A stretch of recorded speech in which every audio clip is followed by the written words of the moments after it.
Markets are dropping, wars are escalating, and your money is just sitting there waiting for you to make a decision. Should I buy or should I sell or just wait? And today I will tell you exactly what to do as a person who invested through, I would say, 8 wars over the past 13 years. Hey, it's Charlene. I'm a Zurich-based investment educator. I help expats and busy professionals make smart investment decisions. Subscribe to this channel for more content like this. And first, we need to understand why markets drop during wars and why that's not the whole story. So for example, Donald Trump's tariffs are reshaping the global trade, and Ukraine is still a live conflict with no clear end. And the Middle East now is sending shock waves, I would say, through energy markets. And market hate uncertainty. They swing, they drop, and they make people nervous. And nervous people make bad decisions. And here's what I want you to remember. Markets have always lived alongside war and all the uncertainty events. For example, the Gulf War, September 11, the 2003 Iraq invasion, the 2022 Ukraine invasion, 2028 global financial crisis, and 2019 and 20 coronavirus. So every single time, panic, and every single time long-term investor who stayed the course came out ahead.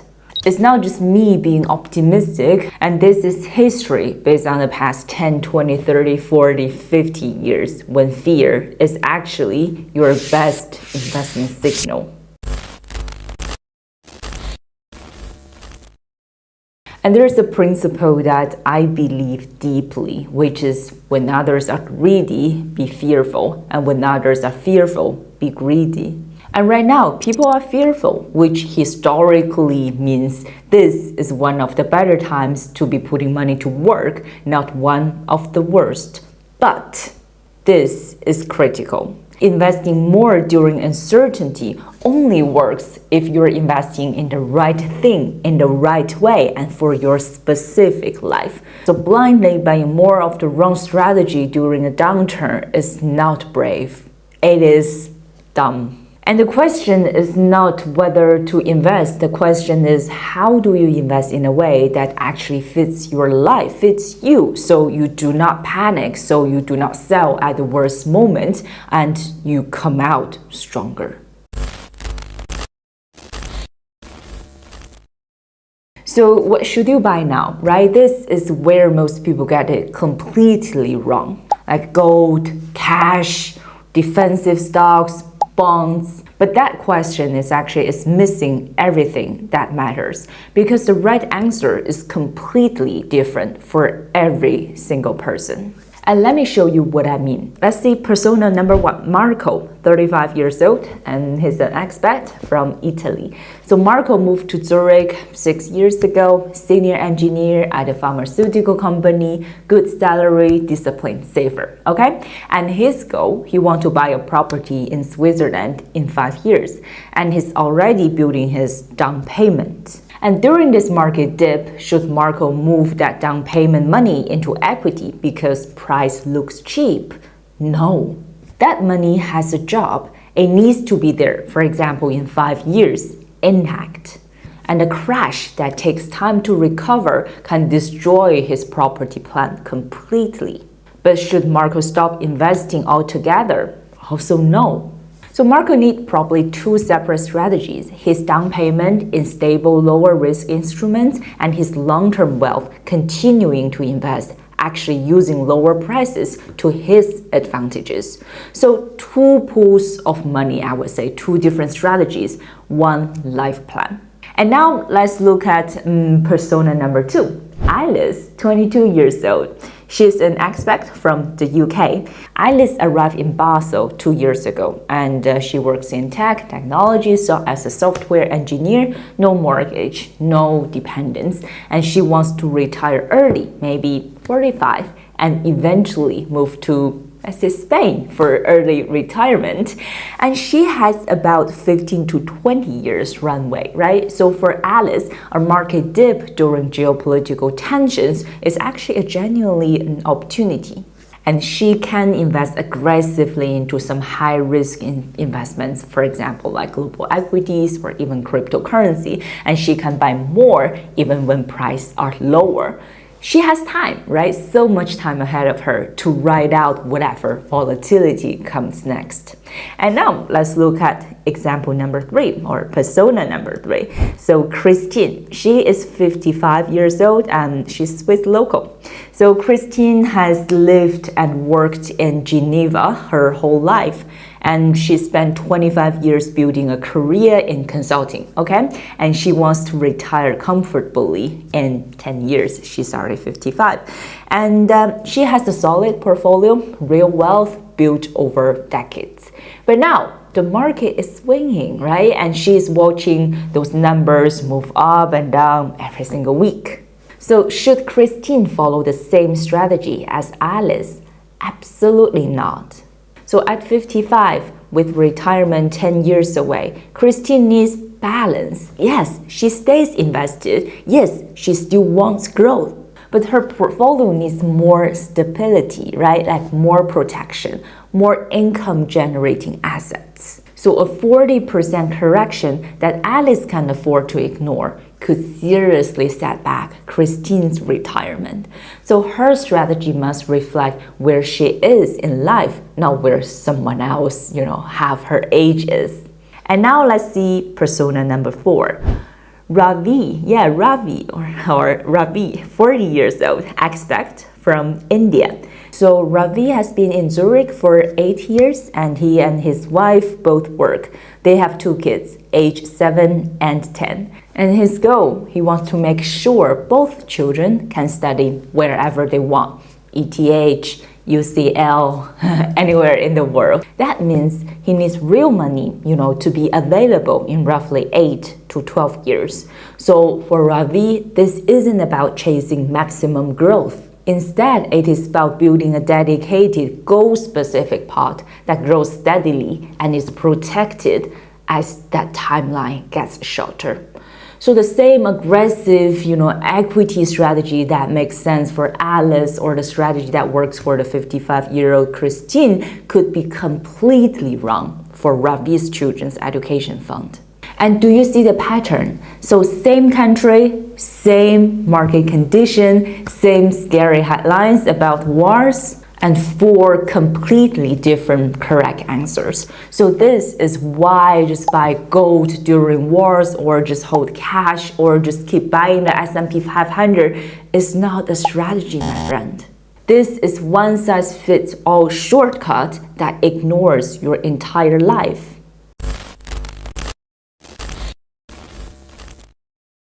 And now people ask me, okay, Charlene, then what should we do? And that's why I keep emphasizing on the 5-step framework to invest confidently during any time, during wars, during good times, during bad times as well. So let's see what we actually should do. So like I mentioned before, this is exactly what our vision framework is built for. So 5 steps in order. So we call it vision because every single word actually stands for a key essential step of your investment journey. And V first stands for value and goals. So before you invest any one single franc, or let's say USD, whatever you have, into the stock market or the overall financial market, first you really need to understand your value and goals. So you should really first evaluate your current financial situation, your income, how stable it is, different income sources, and evaluate your current net worth, your wealth, across different bank accounts. Do you have property? And then based on your financial situation, you define your short-term, mid-term, long-term goal. It could be over the short term, I want to maintain my current lifestyle, how much it needs, right, over the next 2 to 3 years. And midterm, do you have any plan to buy a property, or do you have any plan to kind of like raise your kid, how much you may need from an education perspective? And long term, Do you want to just work until you are 65, or you want to have your own side business, or you want to build up your own startup at some point of your life, and how much kind of business fund that you may need. So based on your current financial situation, define your short-term, mid-term, long-term goal. And then second step, VISION. So second step is I, right? I stands for investigation. So here we really want you to have a holistic overview of different asset classes, different investment options, different investment instruments, different investment styles. For example, a lot of people just only, they only know some stocks and ETFs, but no, for example, we have so much, I would say, a wider options for beginners even, for private investors like us. For example, within stocks, we have DM stocks, means developed market stock. EM stocks means emerging market stock. We have growth stocks, value stocks, small cap, big cap. We have US, Europe, Asian stocks. And within bonds, we have short duration, long duration. We have high yield bond. We have government bond. We have corporate bond. And within alternatives, we also have hedge fund, real estate, cryptocurrency, gold, so on and so forth. And within different investment instruments, we have ETF, we have index funds, we also have REITs, for example. So here I do not want to overwhelm you, but I just want to let you know each investment option that I just mentioned have their pros and cons, and then they tend to perform differently over different market cycle. And for you and me, for private investors like us, we do not need to understand every single bit detail of everything. For example, I keep mentioning this story when I was working at J.P. Morgan Asset Management in Hong Kong. I have a neighbor basically who sits next to me. He's a high yield bond specialist. So what I want you to say is that we do not need to be such an expert like those people. But for you and me, for us private investor, we need to understand what are those investment options that I just mentioned, and what are the pros and cons for each of them. And most importantly, how they fit your short-term, mid-term, long-term goal that we just defined in the first step.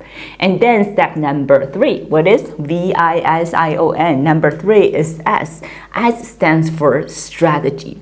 So based on your short-term, mid-term, long-term goal, and based on your understanding of many different investment options, build your investment strategy. It could be short-term, you want to invest in something lower risk, lower return investment, and over the midterm, you want to have a more balanced portfolio, and over the long term, you want to take a little bit more risk. And then once you have this investment strategy that designs for you, the next step is another I, implementation. So you implement. You know how to exactly place those trades, you know how to minimize fees, and then the next one, O. O stands for optimization. So why we need to optimize? Because your goals may change, and this year you may be single, and next year you may find your true love, and then you want to have a family with kids. So your financial situation may change, so shoot your investment strategy. And the last but not least is N, VISION. It's an optional, step. N stands for nurturing. So you want to keep learning, because finance or investment is really a never-ending game. So there are a lot more, for us to explore. For example, ESG investing. For example, AI in investments. So it's an optional step, but you may want to explore further. So my friend, here is your next step. So here is what I want you to take away. Wars and uncertainty are not new, and markets have survived them all. Long-term, patient, strategic investors have always come out ahead. But the key word is strategic, not random, not emotional. Yes, Normally, market volatility or crisis give you great opportunity to invest more, but you shouldn't just copy someone else's portfolio. So yes, you should invest more during uncertainties, but invest more into your strategic plan instead of just rubbish. Strategic meaning your investments are built around your life, your goals, and your timeline. And if you have that, market dips become opportunities, uncertainty becomes manageable, and you can sleep at night even when the world feels loud. And I have 2 things for you below, my friends. A free investment cheat sheet. It is a simple guide of our investment framework you can start using today.